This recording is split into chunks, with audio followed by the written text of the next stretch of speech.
crazy God story.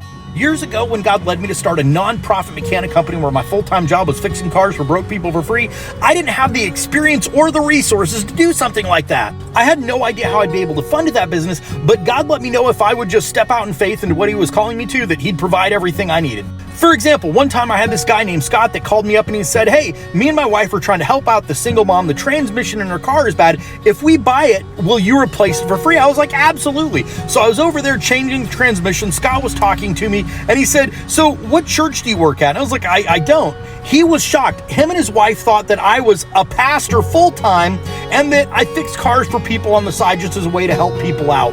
The next day, Scott came to me and said, "Chris, my wife and I are blown away by what you do. We see that you're working out of a ghetto-busted 1990 Mazda 626 that's falling apart. We want to buy you a truck to work out of." So they bought me a work truck, and a few weeks later, my Mazda completely died.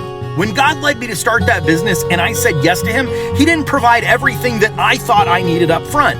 He waited for me to walk by faith into what he was calling me to, and then he provided what he knew I needed when he knew I needed it in his timing.